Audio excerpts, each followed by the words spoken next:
Queridos amigos, vamos a finalizar con este espacio de la sexta carta pastoral de Monseñor José Luis Escobar Alas en ocasión al 46 aniversario de martirio de el padre Rutilio Grande y compañeros mártires. Vayan y prediquen el Evangelio. Esto está compuesto por 3 partes. La primera está pues dedicada a conocer la misión en la historia del Salvador. La segunda parte está No podemos dejar de hablar, donde habla acerca de los documentos, de los padres conciliares, de todos los pontífices que han aportado a la misión. Y por último, corresponde la misión permanente que pues nuestro querido director, padre Fernando Villalobos, abordará. Padre, bienvenido. Bien, muchísimas gracias y un saludo a todos aquellos que nos están sintonizando a través de los distintos medios arquidiocesanos, ¿verdad? Ya sea a través de radio o televisión. De verdad, para mí es una alegría poder estar aquí acompañándoles y sobre todo comentando esta sexta carta pastoral de Monseñor José Luis Escobar. Vayan y prediquen el Evangelio. Así es, y esta es la tercera parte también de esta serie de programas que hemos compartido en emisiones anteriores. En las semanas anteriores hemos ido conociendo un poquito más, a grosso modo, con la intención de que usted se pueda motivar y conocer también de qué trata esta sexta carta pastoral, anunciada también y dejada a todos los fieles, no solamente de la Arquidiócesis de San Salvador, sino a toda la Iglesia salvadoreña. Es por ello que le invitamos a que usted pueda acercarse a su parroquia, acercarse también a las diferentes diócesis y obtener un ejemplar justamente, así como el que nosotros tenemos acá, para que usted lo pueda conocer, lo pueda leer también junto en sus grupos pastorales, juveniles, también en las pastorales familiares, ¿por qué no? Hay un mensaje para cada quien. Y hoy, Padre, nos toca a nosotros un poco hablar acerca de la misión permanente. Y me llama muchísimo la atención porque Monseñor pone un ejemplo principal y primario, si le podemos llamar de esta manera, como es la Santísima Trinidad. Así que, ¿qué le parece si empezamos con esta línea? Claro que sí. Tengo que decir que estudiar la Santísima Trinidad o hablar de la Santísima Trinidad no es fácil, ¿verdad? Entonces, vamos a tratar de hacerlo lo más sencillo posible. Y para eso necesito un poquito de filosofía. Muy bien. Entonces, todos nosotros que somos personas tenemos 2 movimientos, ¿verdad? Los movimientos hacia afuera, que es todo lo perceptible por el exterior, y los movimientos hacia adentro, que es lo no perceptible en el exterior, ¿verdad? Entonces, por ejemplo, un movimiento interior es pensar, ¿verdad? O sea, nosotros podemos pensar y eso lo hacemos en nuestro interior, o sea, nadie puede saber lo que está pensando el otro, ¿verdad? Entonces, es un movimiento que se hace solamente en el interior. Otra cosa es, por ejemplo, los sentimientos, ¿verdad? Eso es algo solamente interior. Algo exterior, por ejemplo, es manifestar esos sentimientos. Por ejemplo, darle un abrazo a alguien, ¿no? Eso es una manifestación exterior de algo interior, ¿verdad? Entonces, la diferencia es esa, ¿verdad? O sea, los 2 movimientos, está el movimiento se llama ad intra, es decir, hacia adentro, y está el movimiento ad extra, que es lo que está hacia afuera. Y entonces la Santísima Trinidad, que es un solo Dios, 3 distintas personas, funciona exactamente igual. Tiene un movimiento ad intra, hacia adentro, y un movimiento ad extra, hacia afuera, ¿verdad? Entonces, ¿cuál es el movimiento ad intra, o sea, hacia adentro de la Santísima Trinidad? Es la relación que existe entre el Padre, el Hijo y el Espíritu Santo, ¿verdad? Entonces, el Padre engendra al Hijo y le da todo su amor al Hijo, ¿verdad? No se queda absolutamente con nada, sino que le entrega todo su amor al Hijo. El Hijo recibe todo el amor del Padre y no se queda con ese amor, sino que se lo devuelve al Padre, ¿verdad? Entonces, es un dar y recibir constante que está recibiendo el Padre y el Hijo, y en ese dar y recibir constante es de donde surge el Espíritu Santo, ¿verdad? Entonces, el Espíritu Santo es esa comunicación de amor, ¿no?, que tienen el Padre y el Hijo y en su relación con el Espíritu Santo. Este es un misterio, nunca vamos a entender cómo o por qué se da ese tipo de amor, hasta ahí llega nuestro límite, no en la mente, pero nosotros entendemos que en el tipo de relación, que es una relación perfecta que existe entre padre e hijo, entonces está ese constante intercambio de amor de donde surge también el Espíritu Santo. Entonces, claro, todo eso lo entendemos por cómo nosotros definimos a Dios, la esencia de Dios. San Pablo define que Dios es amor, ¿verdad? Entonces, eso es el interior. ¿Y qué es hacia afuera? ¿Qué es el adextra que hace la Santísima Trinidad? Nosotros lo definimos con 3 palabras sencillas, ¿verdad? El Padre es creador, el Hijo es redentor y el Espíritu Santo es santificador, ¿verdad? Y entonces esa es la misión concreta de cada una de las personas de la Santísima Trinidad en medio del mundo, ¿verdad? Tiene una misión concreta, ¿verdad? Entonces la misión concreta del Padre es la de crear, la misión concreta del Hijo es la de salvar y la misión concreta del Espíritu Santo es la de santificar, ¿verdad? Muy bien. Dentro de ello también surgen algunas inquietudes, es decir, ya teniendo pues la idea central de la Trinidad como tal, Padre, Hijo y Espíritu Santo, ¿cuál es la misión en la Iglesia? La misión en la Iglesia es justamente que el Padre, que es el creador de todo, ¿verdad? Entonces el Padre viene, crea todo y cuando nosotros vamos leyendo el libro de Génesis, nos vamos dando cuenta, ¿no?, sobre cómo es como una gran, digamos, como un gran canvas que Dios ocupa, que lo va adornando, que lo va pintando para poner al final al hombre y a la mujer y darle la misión concreta de ser fecundos y gobernar todo lo que ha sido creado, ¿verdad? Entonces, ¿por qué hace eso el Padre? ¿No? El Padre lo hace porque ama, ¿no?, a la criatura que ha creado, ¿no? Ama aquello que ha dado, ama al hombre y a la mujer que ha sido hecho a imagen y semejanza de Dios, ¿verdad? De ahí, claro, nosotros vemos que en la debilidad del hombre y de la mujer, en la seducción, ¿no?, que tiene el enemigo, en la caída del pecado, pues con eso entra la muerte en el mundo, ¿verdad? Y entonces, ¿Dios qué hace?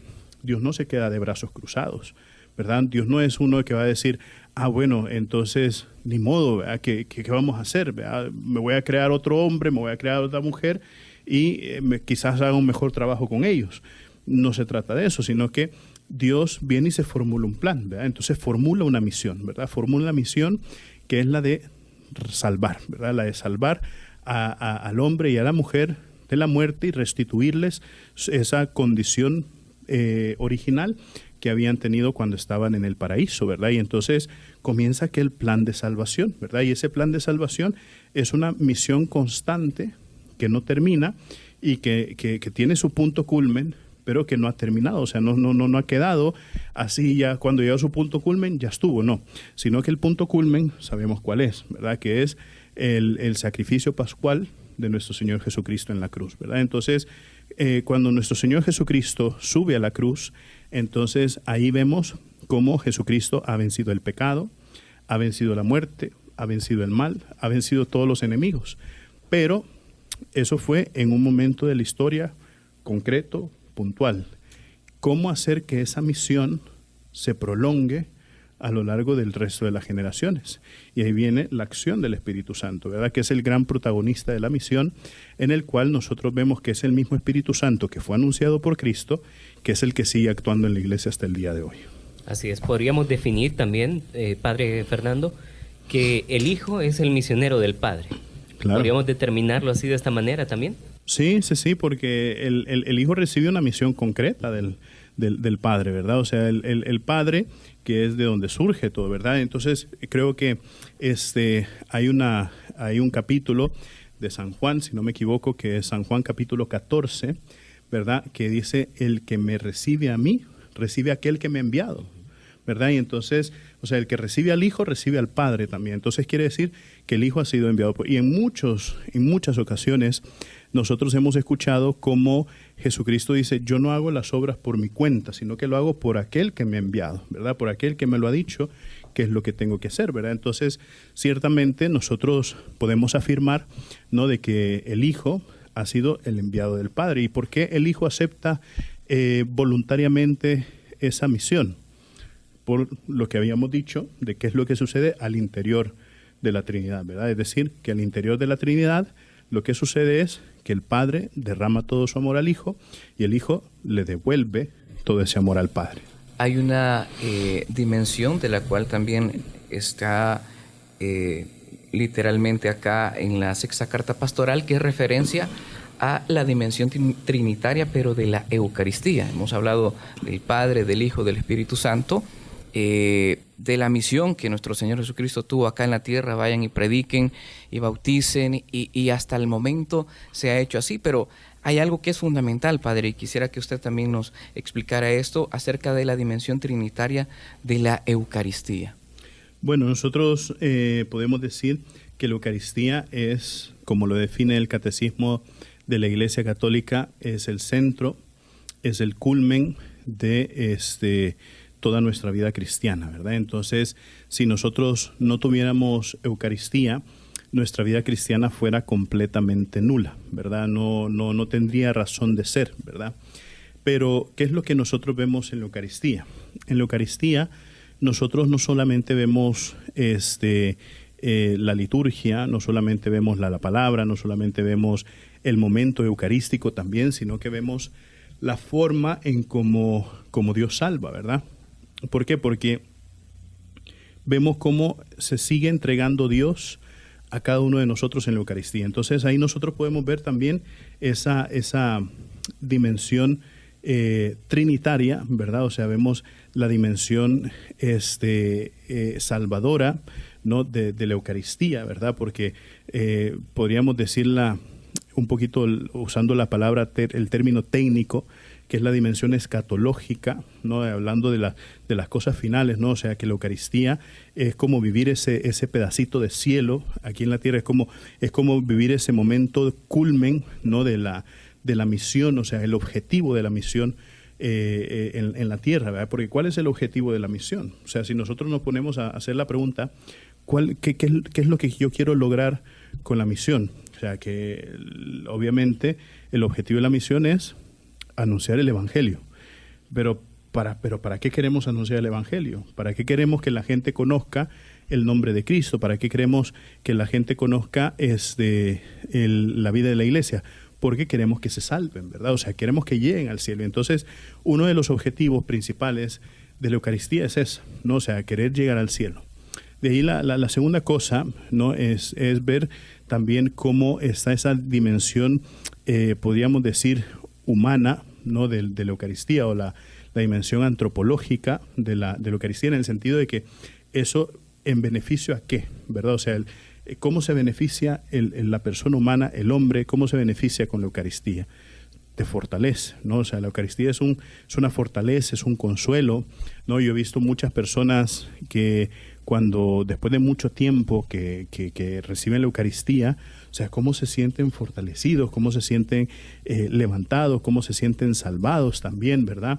Y entonces, vemos cómo la Eucaristía es algo que también levanta, que también renueva el espíritu interior, ¿no? de la persona.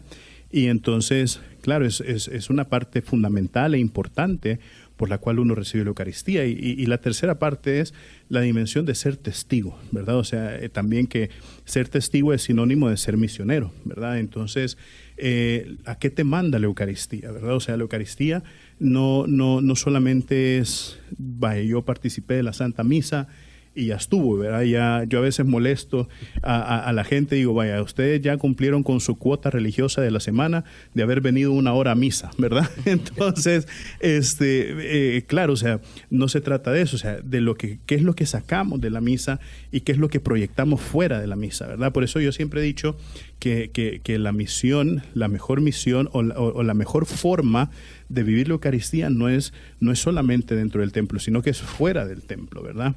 No, muchas veces nos ha sucedido a nosotros, ¿no? De que estamos digamos, en la misa, ¿verdad? Y hemos llegado en vehículo, ¿verdad? Y nos parqueamos ahí, parqueamos el vehículo, y después cuando salimos de misa vemos que alguien se ha parqueado frente a nosotros y no nos deja salir, y empezamos a sonar el claxon y todo, y nos enojamos. Y claro, entonces saliendo de misa, ¿verdad? Tampoco duró la misión. Sí, tampoco duró. Entonces, nosotros vemos esas tres dimensiones, o sea, la misión salvadora de la Eucaristía, o sea, la dimensión salvadora o la dimensión escatológica de la Eucaristía, es vivir ese pedacito de cielo, ¿verdad? Porque es lo que al final a lo que nos estamos dirigiendo. La segunda es la dimensión antropológica, el fortalecimiento, lo interior, lo que nosotros recibimos de la Eucaristía. Y la tercera es la dimensión de testimonio, de testigo, de misión, ¿no? Que tiene su Eucaristía, que es lo que nosotros proyectamos a recibir la Eucaristía, porque hemos recibido algo tan hermoso, algo tan rico, que produce tanta alegría que no nos podemos quedar eso solo para nosotros mismos. Tenemos que, por naturaleza, transmitirlo, ¿verdad? Y que justamente Monseñor José Luis Escobar Alas dice que la Eucaristía es ese viático para la misión. Entonces es como aquello que cada uno de nosotros va a necesitar a diario prácticamente, si se puede, si no también usted lo puede hacer cada fin de semana, cada domingo, poder llenarse de ese viático espiritual para poder comunicar también la misión. Muchas veces, Padre, creemos que cuando ya el sacerdote dice el final, pueden ir en paz. Ahí termina como nuestra misión semanal, ¿no? De ir a misa, y ya usted lo mencionaba. ¿Cómo podemos inculcar en los fieles que nos están viendo y nos están escuchando también a través de la radio, o van a escuchar este programa en cualquier momento, cómo podemos motivarlos para que no se pierda esa esencia de la misa, de la Eucaristía, o ese fervor que cada uno lleva en su corazón? Sí, yo creo que primero hay que entender y tener claro qué significa Eucaristía, ¿verdad? O sea, la palabra Eucaristía viene de una raíz griega que significa acción de gracias, ¿verdad? Acción de gracias. Entonces nosotros estamos dando una acción de gracias en la Eucaristía. Estamos dándole gracias a Dios, ¿no? Primero porque se hace presente, porque transforma las especies del pan y del vino en el cuerpo y la sangre de su Hijo amado Jesucristo, que se sigue entregando, que nos lo da y que nosotros podemos consumirlo. Y entonces es algo extremadamente bonito. A mí me gusta ser muy práctico, muy visual. Entonces yo a veces digo, por ejemplo, cuando nosotros vemos que nuestro equipo de deporte, independientemente cuál sea el deporte que nosotros practiquemos, ¿verdad? Para no meterme en problemas. No toque susceptibilidades.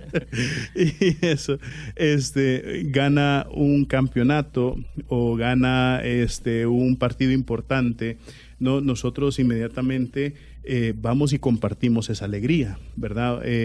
Yo me recuerdo y tengo pero muy presente cuando yo estaba estudiando en la universidad fuera del país.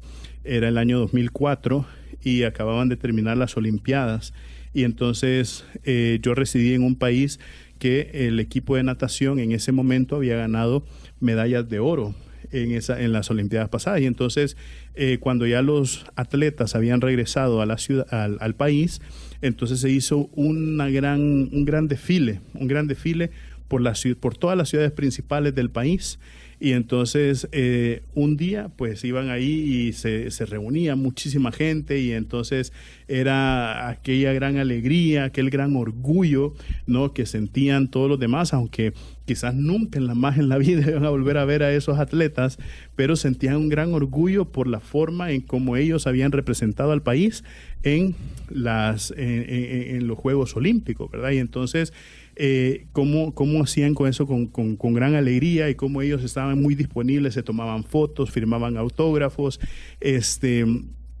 y entonces si nosotros podemos hacer eso con actividades que no salvan, ¿no? Porque un juego olímpico no te va a salvar, ¿no? Una carrera no te va a salvar, un partido de fútbol no te va a salvar, ¿verdad?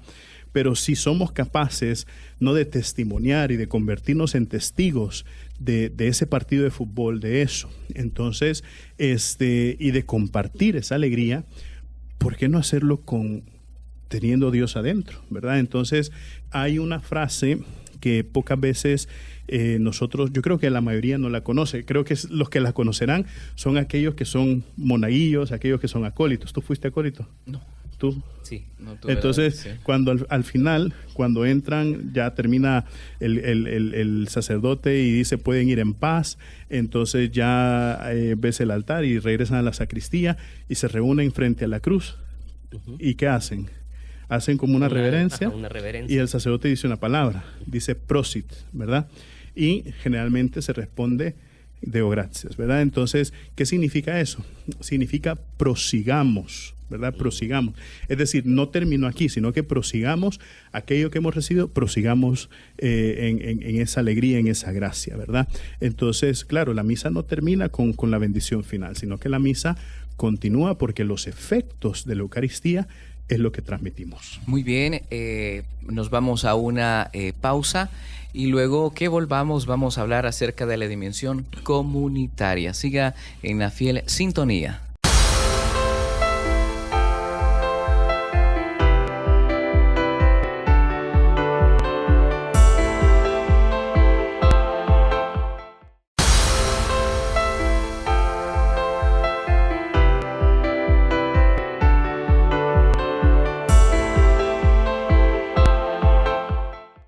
Gracias, queridos hermanos, por seguir con nosotros. Seguimos en esta serie de programas conversando acerca de la sexta carta pastoral de Monseñor José Luis Escobar Alas, que ha sido titulada Vayan y prediquen el Evangelio. Este es un llamado también para todos aquellos fieles laicos y por supuesto sacerdotes en esta misión permanente que debemos de mantener nosotros como iglesia. Antes de irnos a la pausa, hablábamos un poco acerca de esta dimensión o misión trinitaria que está basada en la Santísima Trinidad, y ahora vamos a conocer un poquito acerca de esta misión comunitaria, esta iglesia comunitaria también. Padre Fernando, que nos acompaña, director de Radio San José, director de Radio Paz y párroco también de la Basílica del Sagrado Corazón de Jesús. Así que pasamos también a su cancha, Padre, ya al terreno de la misión a nivel parroquial, si lo podemos llamar de esta manera. Claro que sí. Yo creo que la misión es, claro, así como lo explica Monseñor José Luis, es lo fundamental, es algo fundamental en la vida de la parroquia, ¿no? O sea, la parroquia no puede ser parroquia si no hay misión, ¿verdad? Entonces, claro, pero la misión es distinta según la parroquia en la que uno se encuentre, ¿verdad? O sea, no es lo mismo, no podemos hacer una misma lectura de misión o aplicar la misma estilo de misión en una parroquia rural que en una parroquia de ciudad, ¿verdad? Yo siempre he contado la experiencia de mi primera misión, ¿verdad? Yo creo que, no sé si tú te recordarás, una vez lo hablamos en un programa, ¿no? De cómo cuando yo estaba en mi año propedéutico, me enviaron a hacer misión a un cantón en la parroquia del Señor de las Misericordias en Aguilares, que también fue una de las primeras parroquias que ya fungí como sacerdote. Y entonces, claro, yo soy nacido y criado en ciudad, ¿verdad? Entonces, mi concepto de baño era el concepto de baño de ciudad. Pero al llegar a ese cantón, el concepto de baño era completamente distinto, ¿verdad? Entonces, son de las cosas, o sea, es un detalle, para mí es algo muy cómico, pero son de ese tipo de cuestiones y detalles que a veces sucede también en la misión, ¿verdad? Que a veces los que estamos encargados de la misión queremos hacer, digamos, ocupar un mismo esquema, hacer una misma lectura, encuadrar la misión, pero la misión no se puede encuadrar, sino que hay que hacer una lectura, ¿no?, de la misión y ver cómo se aplica también todo esto que hemos visto en esta sexta carta pastoral también para ponerlo en práctica en esa situación concreta. Padre, hay algo tan importante que como cristianos todos tenemos la misión de evangelizar, ¿verdad? Todos hemos sido llamados a la misión, pero previo a la misión tenemos que estar debidamente preparados, es decir, formados. ¿Cómo nos tenemos y debemos de preparar para poder hablar de la palabra de Dios? Claro, yo creo que ahí se cumple lo que nosotros hemos escuchado muchas veces. Nadie puede dar lo que no tiene, ¿verdad? Entonces, el mismo San Pablo, cuando nosotros vemos el llamado de San Pablo, ¿verdad? O sea, vemos que San Pablo, el Señor lo llama cuando iba camino a Damasco y ya camino a Damasco, él pasa un tiempo formándose, ¿verdad? O sea, él ya conocía la palabra, ¿verdad? Él ya conocía la ley, ya conocía a los profetas, ya conocía los demás escritos, conocía los salmos, pero nunca los había visto a la luz de la Trinidad, por así decirlo, ¿verdad? No lo había visto a la luz, ¿no?, de la misión del Padre, del Hijo y del Espíritu Santo. Y entonces, claro, San Pablo pasó un tiempo formándose, y también meditando y viendo cómo el Espíritu Santo abría su mente, su corazón, antes de comenzar la misión que él hizo, ¿verdad? Entonces, lo mismo sucede con nosotros, ¿verdad? O sea, nosotros tenemos todo un depósito, todo un tesoro de nuestra fe, ¿verdad? El catecismo de la Iglesia Católica comienza justamente con esa con esa carta, ¿verdad? Del Papa Juan Pablo II, que se llama Fidei Depositum, el depósito de la fe. Entonces, ¿qué significa eso? Significa que todos nosotros tenemos todo ese depósito de la fe, y la Iglesia lo ha custodiado fielmente, y ahí en el catecismo nosotros podemos ir conociendo todas las verdades de nuestra fe. Pero aparte de eso, nuestra Iglesia pues está fundada sobre 3 pilares fundamentales. El primero es la Escritura. Obviamente, todo lo que contiene la Escritura es palabra de Dios, y es palabra irrefutable, es palabra verdadera. La segunda cosa es el magisterio, es decir, la autoridad que Jesucristo dejó a la Iglesia. Y la tercera es la tradición, ¿verdad? Entonces, en el cual nosotros, cosas que no encontramos en la Biblia, cosas que no encontramos en el magisterio, son cosas que a veces encontramos en la tradición, ¿no? Por ejemplo, en el mes de mayo, nosotros tradicionalmente en los países latinoamericanos comenzamos el mes de mayo celebrando el Día de la Cruz. Pero el Día de la Cruz en la liturgia se celebra el 14 de septiembre. ¿Por qué en la Iglesia Universal se celebra el 14 de septiembre, pero en la región latinoamericana el 3 de mayo? ¿Verdad? Por tradición, ¿verdad? Porque la tradición lo que hacía es que en esta región se tenía una fiesta pagana que era muy importante, ¿no? Que era el pedir un buen invierno para la época que estaba a punto de venir, y entonces los primeros evangelizadores lo que hicieron fue traducir esa fiesta y darle un sentido cristiano.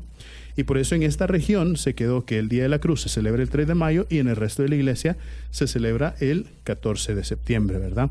Pero, claro, eso es por tradición, pero por magisterio, por ejemplo, están las grandes encíclicas que nos han dejado los papas, y de ahí, obviamente, la Escritura, que es la Escritura, ¿verdad? Y hay una cosa muy, muy bonita.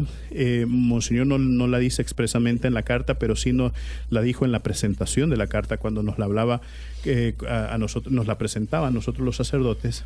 Nos decía que una de las cosas más hermosas que tuvo la corona de España fue de que cuando nos envió a los misioneros aquí a nuestra tierra, a nuestras regiones, nos envió a los mejores misioneros, ¿verdad? Entonces, claro, fueron los mejores misioneros los que vinieron a evangelizar esta región, y por eso también la tradición que ellos han dejado es muy rica. Y aquí es donde vemos que la misión no tiene un tiempo específico también, ya lo dice usted, viene desde tiempos remotos a nuestro continente, y ahora nos toca a nosotros, junto con las nuevas generaciones, poder tener este camino de misión. Monseñor, justamente también al inicio de esta parte de la misión permanente, él dice que va a surgir algunos modelos, pero cada párroco también va a tener su modelo de misión, ya hablando comunitariamente o en el sistema de evangelización. Y lo decía usted, padre, esa diferencia entre una comunidad rural o una parroquia rural a una parroquia también de ciudad. Entonces creo que es importante que hablemos del sistema que el padre Fernando utiliza o ha utilizado, porque ya tuvo esa experiencia tanto en la zona rural como en la ciudad. Claro que sí. Yo tengo que decir que una de las primeras experiencias que yo tuve como diácono fue una parroquia rural. Yo estuve en las parroquias San Juan Evangelista en Opico, estuve en la parroquia Santa Cruz de Roma en Panchimalco y Nuestra Señora de Rosario en Rosario de Mora.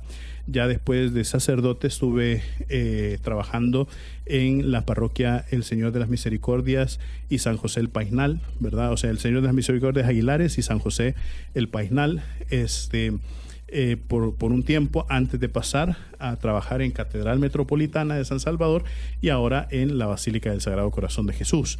Y tengo que decir que cada parroquia ha sido distinta, ¿verdad? Cada parroquia ha sido distinta, cada parroquia es única, cada parroquia tiene su modelo de trabajo y aunque hayan cosas similares, porque por ejemplo en Aguilares hay renovación carismática, hay comunidades de sistema integral de nueva evangelización que también existen en parroquias de ciudad, pero digamos la forma un poquito de funcionar en general es un poquito distinta, ¿verdad? Primero es los conceptos, ¿verdad? O sea, lo que decía, ¿no? Ciertos conceptos que nosotros tenemos de la Biblia, o ciertos conceptos que nosotros tenemos del catecismo, ciertos conceptos que nosotros tenemos sobre la fe, a veces vienen concebidos de una manera muy distinta. ¿Por qué? Por el contexto en el que se vive, la cultura, la raza, ¿verdad? Entonces, yo me imagino que, y eso lo vemos muy claramente también en la escritura, ¿verdad? No sé si ustedes se recordarán el episodio en la escritura del paralítico que hacen descender del techo, ¿verdad? Que lo lleva entre los amigos y todo. Entonces, en uno de los evangelios vemos que dicen, quitaron el techo, ¿verdad? Y entonces nos imaginamos nosotros en nuestra mente un techo así como de paja, o nos imaginamos un techo como de hojas y todo. Pero en otro evangelio empieza a decir, empezaron a quitar las tejas, ¿verdad? Empezaron a quitar las tejas y abrieron el techo, ¿verdad? Entonces ya nos imaginamos las tejas. ¿Y por qué en el relato de un mismo episodio vemos dos tipos de techos distintos, ¿verdad? Por relacionarse al público a quien estaba dirigido ese evangelio, ¿verdad? Nosotros sabemos que San Mateo le escribía a los judíos que se habían convertido al cristianismo, San Marcos le escribía a los romanos que se habían convertido al cristianismo, y San Lucas le escribía a los paganos que se habían convertido al cristianismo, ¿verdad? Entonces, por eso es que en episodios que cuentan las mismas cosas, a veces nos encontramos detalles que van cambiando un poquito la narrativa, no porque quieran cambiar la historia, sino que para que el lector o el receptor del evangelio se sienta más identificado con eso. Entonces lo mismo sucede con las misiones, ¿verdad? O sea, nosotros no podemos llegar queriendo aplicar un mismo estilo de misión en una parroquia rural que en una parroquia, incluso entre las mismas parroquias rurales, se aplican distintos métodos de misión, ¿verdad? Por el mismo hecho de la tradición de la gente, de la forma de ser de la gente, digamos, lo que existe ya en el corazón, ¿verdad? De la gente. Por ejemplo, una de las cosas que yo me recuerdo es que las personas en San Juan Opico son muy, muy orgullosas y muy unidas a sus raíces indígenas, ¿verdad? O sea, por eso ellos mantienen muchos cantones, por ejemplo, con los nombres en náhuatl, o los reconocen con los nombres en náhuatl, ¿verdad? Y entonces, claro, y nosotros vemos, pero ¿qué hay cerca de la zona? Cerca de la zona tenés Joya de Serén, tenés San Andrés, ¿no? Que eran asentamientos, ¿no? Indígenas grandes, ¿verdad? Entonces, claro, es común pensar en eso, ¿verdad? En Aguilares, en el Paisnal, me encontraba yo que eso no tenían como esa relación, a pesar de que ahí estaba también otro asentamiento. Bueno, ahí no estaban asentamientos indígenas grandes, pero ahí estaban las grandes canchas de fútbol, ¿verdad? Cihuatán, claro que sí. Entonces, si bien es cierto está eso, pero no está tan arraigado. ¿Por qué? Porque en el otro también eran como religiosos, pues San Andrés eran templos religiosos, cositas así, y entonces vemos que todo eso se mantiene. Y claro, o sea, en el fondo la forma de proceder, la forma de actuar siempre va a ser distinta. Por eso el encargado de la misión, el párroco o los misioneros, tienen que hacer una lectura primero. O sea, no podemos arrancar inmediatamente con una misión permanente, por así decirlo. O sea, se puede hacer una misión puntual, una misión particular, pero una misión permanente tiene que ser a raíz de la lectura que se hace de la parroquia. Muy bien. Primero, cada uno de nosotros tiene que estar formado para poder evangelizar, ser testimonio. Luego comienza la misión, en donde vamos a hablar de Cristo como testigos, y posteriormente viene la posmisión, ¿no? Que es como darle seguimiento a todo lo que ya se ha hecho. Desde su experiencia, padre, ¿cómo usted ha vivido a través de las diferentes comunidades en donde ha estado como párroco en la evangelización concretamente, ¿verdad? Porque el lenguaje que se utiliza, usted bien lo ha dicho, tiene que ser colocado en la geografía, colocado en el lugar para que se pueda comprender. Es decir, no podemos nosotros hablar en un lenguaje totalmente distinto, aunque se habla el lenguaje del amor, ¿verdad? Claro. Pero para poder entenderlo de esta manera, ¿cómo fue la metodología que usted utilizaba en diferentes sectores o parroquias, padre? Claro, bueno, una de las cosas que a mí me gusta ver es que también nosotros no empezamos de cero, okay, ¿verdad? O sea, la rueda ya está inventada. La rueda ya gira, ¿no? Y solamente saber darle vuelta a la rueda, ¿verdad? Entonces, por ejemplo, la experiencia que yo tuve en el Paisnal fue algo muy bonito porque es una experiencia que viene a raíz desde el padre Rutilio Grande, ¿verdad? Nuestro querido beato Rutilio Grande. O sea, esta carta pastoral que ha publicado Monseñor José Luis viene en el 46 aniversario del martirio del beato Rutilio Grande. O sea, estamos hablando que hace 46 años, bueno, no hace 46 años, un poquito más de 46 años, el padre Rutilio estableció una forma de trabajo en la zona de Aguilares y el Paisnal que hasta el día de hoy se sigue viviendo. Y tradiciones también. Por ejemplo, hasta el día de hoy se sigue viviendo también la tradición de la fiesta del maíz, que fue el padre Rutilio el que la comenzó en esa zona, ¿verdad? Entonces, el padre Rutilio lo que hacía, y esto lo podemos leer también en la biografía del padre Rutilio, era que con su equipo de trabajo, ¿no?, los sacerdotes que vivían con él y todo, como la zona era muy pobre, falta de transporte, el Paisnal, que es el municipio más grande del departamento de San Salvador, la gente dispersa, lo que hacía era que mandaba un sacerdote a ese cantón, otro sacerdote a ese cantón, otro sacerdote a ese cantón, vivían en ese cantón una semana, ahí esa semana aprovechaban a celebrar los sacramentos, a confesar, a atender a la gente que se pudiera atender, y después regresaban y así se iban rotando, ¿verdad? 46 años después, bueno, yo estuve ahí año 2016, 2017, o sea, estamos hablando casi 40 años después, el esquema era similar. Claro, ya no tenía yo un equipo de sacerdotes, sino que era uno solo. Entonces, por ejemplo, en el tiempo que yo estuve ahí, yo celebraba la misa en el templo parroquial una vez el jueves, una vez el domingo. Todos los demás días andaba yo rotándome entre los cantones, celebrando misas, atendiendo a la gente, confesando, ¿verdad? Entonces, es bien interesante porque era más fácil al sacerdote llegar a donde estaba la gente que la gente llegara a la parroquia, ¿verdad?, al templo parroquial. Entonces era el trabajo que se comenzó con el padre Rutilio y que hasta el día de hoy se mantiene. Claro, ¿qué sucede en las demás parroquias en las que he estado?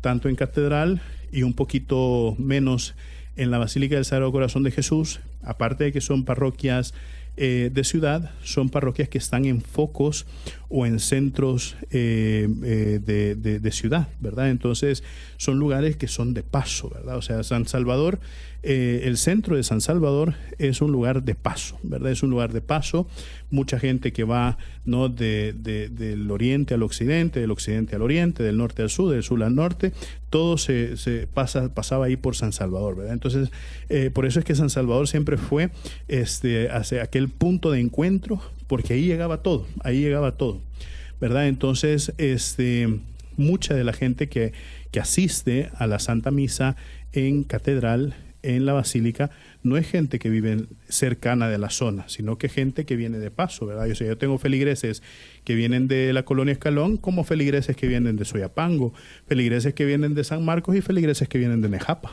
¿verdad? Entonces, claro, en esas parroquias de paso, digamos, es más difícil también tener esa como permanencia en la parroquia. Entonces ahí hay que montar cosas más puntuales, digamos, hay que montar formaciones muy puntuales, servicios muy puntuales, y todo porque la gente hace todavía el esfuerzo de querer llegar y dedica un tiempo específico sabiendo que es para irse a formar.